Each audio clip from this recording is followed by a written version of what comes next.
Good morning बच्चों, हमारी online education classes में आपका एक बार फिर से स्वागत है।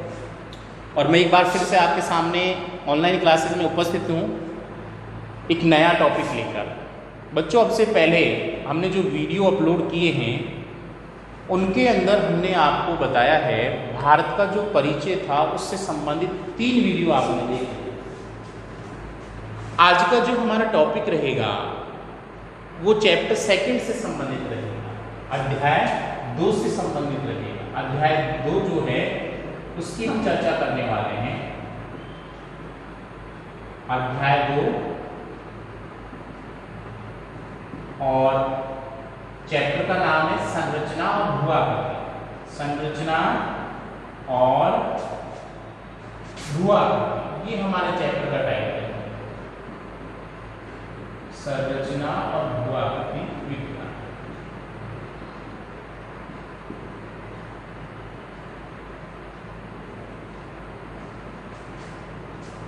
देखो बच्चों, भारत का परिचय की चर्चा कर चुके हैं। आज का हमारा टाइटल है संरचना और भू-आकृति विज्ञान। सबसे पहले आप शब्दों का अर्थ समझिए। संरचना किसे कहते हैं, भू-आकृति विज्ञान किसे कहते हैं।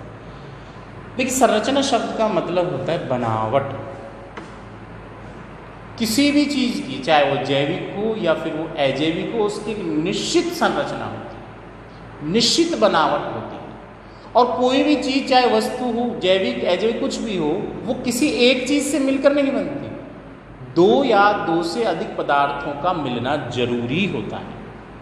तो जब कोई चीज़ 2 या 2 से अधिक ज़्यादा पदार्थों से मिलकर बनती है तो वो संरचना के रूप में जानी जाती है। संरचना कैसी स्थिति है, कैसे उसका आकार कैसा है। 2 शब्द जुड़े हुए हैं, संरचना और संगठन। तो पदार्थों का मिश्रण जो होता है वो संगठन का प्रतिनिधित्व करता है, और आकार, प्रकार और बनावट जो होती है वो संरचना का प्रतिनिधित्व करती है। तो संरचना का मतलब किससे संबंधित हो गया? मुख्य रूप से आकार, प्रकार और बनावट का जो संबंध होता है वो संरचना से होता है, और पदार्थों के मिश्रण से मिलकर बनने की जो प्रक्रिया है वो संगठन के रूप में जानी जाती है। दूसरा शब्द आप यहाँ पे देखिए, भू-आकृति विज्ञान। अब भू-आकृति विज्ञान किसे कहते हैं? देखिए, भू-आकृति विज्ञान की उत्पत्ति ग्रीक भाषा के जियोमॉर्फोलॉजी से हुई है। इसलिए एक ग्रीक भाषा का शब्द है, ग्रीक भाषा, इसका शब्द है, ग्रीक भाषा शब्द कौन सा है? जियोमॉर्फोलॉजी। जियोमॉर्फोलॉजी,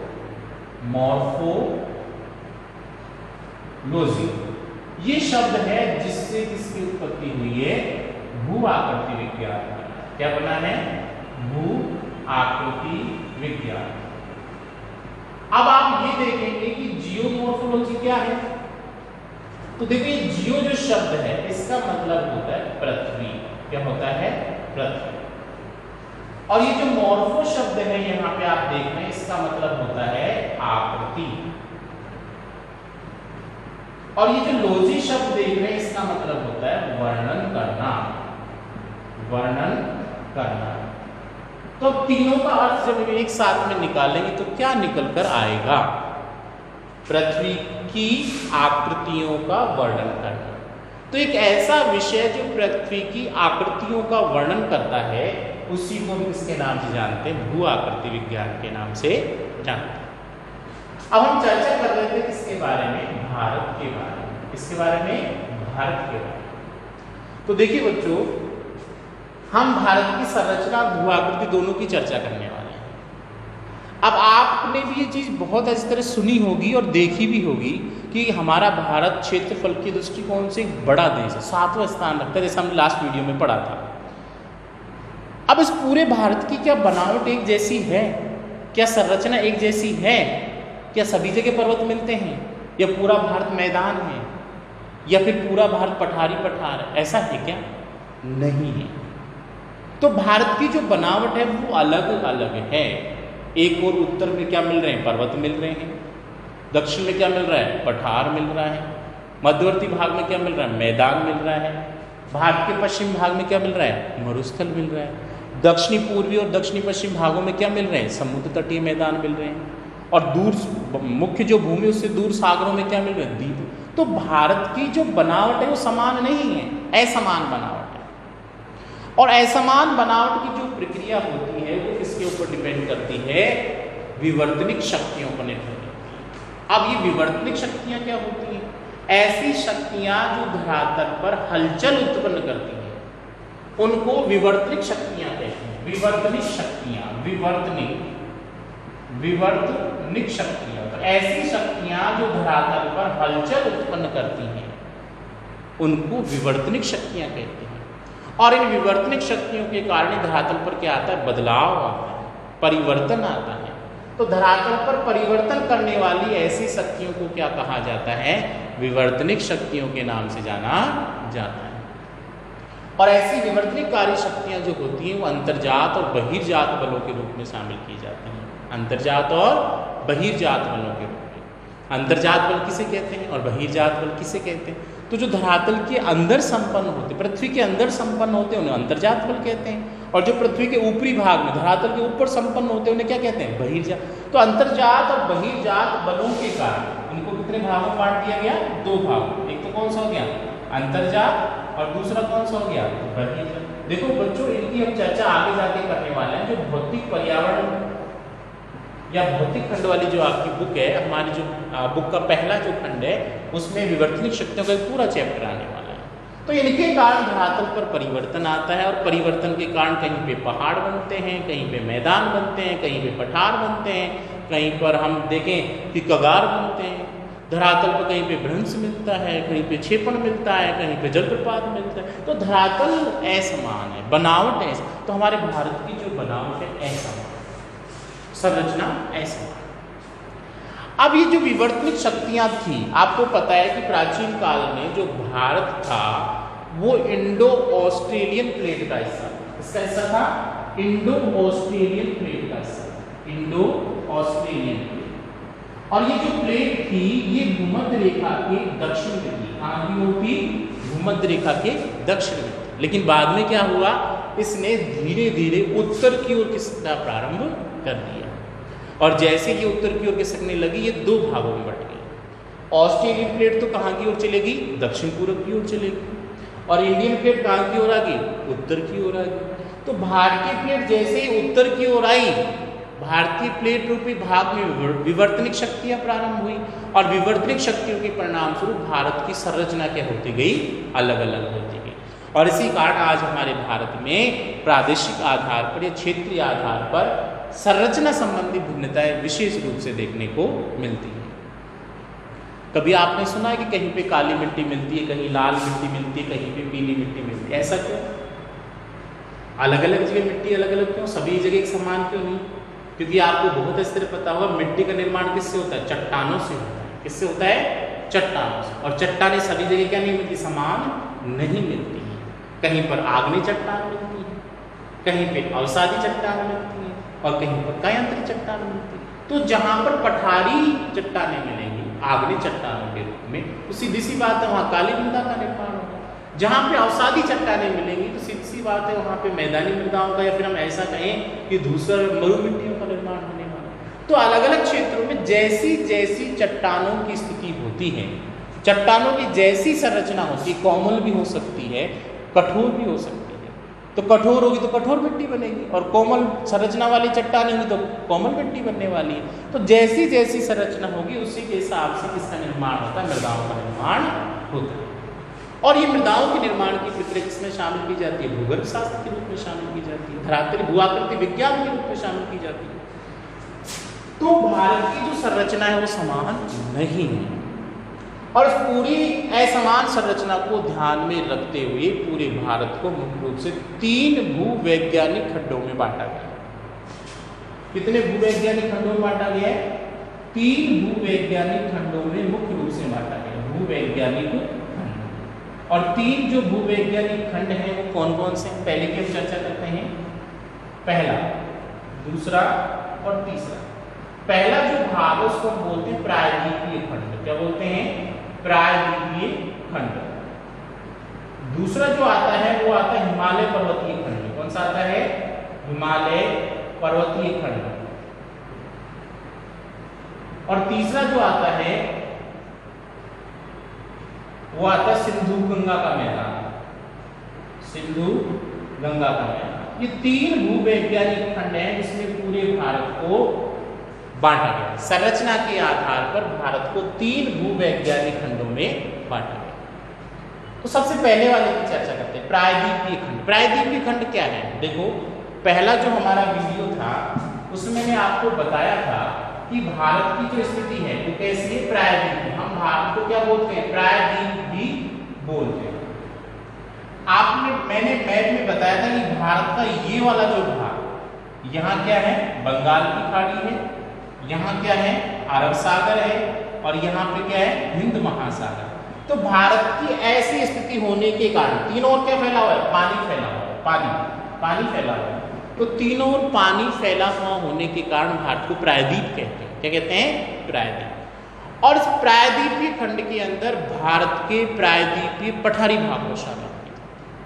आपको बहुत अच्छी तरह पता है कि भारत का जो प्रायद्वीपीय पठारी भाग है वो भारत के दक्षिण में फैला हुआ है।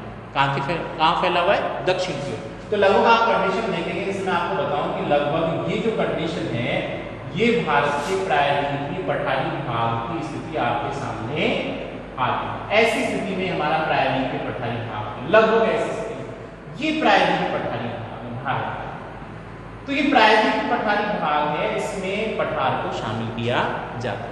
प्राचीन कालीन भूखंड है, स्थिर भूखंड है, विवर्तनिक दृष्टिकोण से शांत भूखंड के रूप में भी शामिल किया जाता है। कौन सा भाग? ये प्रायद्वीपीय। अब इसी के अंदर कौन सा है? अरावली पर्वतमाला भी आती है, मैकाल भी है, महादेव भी है, विंध्याचल भी है, सतपुड़ा भी है।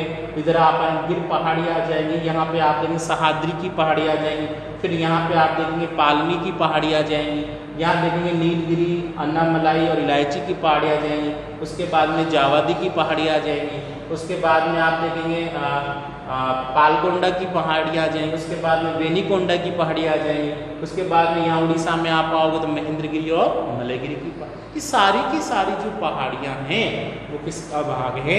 प्रायद्वीपीय भारत के खंड का ही भाग है। अब ये प्रायद्वीपीय जो भारत है इधर की ओर, ये जो आप देखते हैं यहाँ पे गंगा नदी का जो मुहाना है, ऐसा मानते हैं कि यहाँ पे असम के अंदर, असम और मेघालय में, एक तो मेघालय का पठार है, एक शिलोंग का पठार है और एक कार्बी एंगलोंग का पठार है। तो ये पठारी जो भाग है वो भी इसी पठार प्रायद्वीपीय खंड का ये भाग है। लेकिन बाद में क्या हो गया, यहाँ पे मालदा भ्रंश पड़ गया, और मालदा भ्रंश पड़ने के कारण ये पठारी भाग इस पठारी भाग से क्या हो गया? अलग हो गया। तो मेघालय शिलोंग का जो पठार है वो छोटा नागपुर के पठारी भाग से क्या हुआ है? अलग हुआ है। छोटा नागपुर का पठार राजमहल की पठारी भाग है, उनसे ही अलग हुआ है, और उनके बीच में जो गैप बना है उसी को हम किसके नाम जानते हैं? मालदा गैप के नाम से या मालदा भ्रंश के नाम से भी जानते हैं। अब ये जो पठारी भाग है इसके इधर राजस्थान में भी है। राजस्थान में जो पश्चिमी मरुस्थलीय भाग है वो भी पठार है, लेकिन उसके ऊपर किसका विस्तार हो गया? मरुस्थल का विस्तार हो, दिल्ली तक फैला हुआ है, यूपी एमपी पूरा दक्षिण का तो मैक्सिमम पूरा भाग है, लेकिन ये यहाँ भी फैला। तो ये भारत का पहला खंड है, प्रायद्वीपीय खंड। सबसे पुराना भारत का प्रायद्वीपीय खंड जो है कौन सा है? प्रायद्वीपीय खंड। ठीक है। दूसरी हम चर्चा करेंगे हिमालय पर्वतीय खंड की। तो देखो बच्चों, जैसे आपने देखा भारत के दक्षिण में क्या फैला हुआ है? भारत के दक्षिण में प्रायद्वीपीय खंड फैला हुआ है। ठीक उसी प्रकार भारत के उत्तरी भाग में हिमालय पर्वतीय खंड फैला हुआ है। ये हम चर्चा कर रहे हैं हिमालय पर्वतीय खंड की। तो जैसे आप हिमालय पर्वतीय खंड के बारे में देखोगे तो आपको एक चीज देखने को मिलेगी,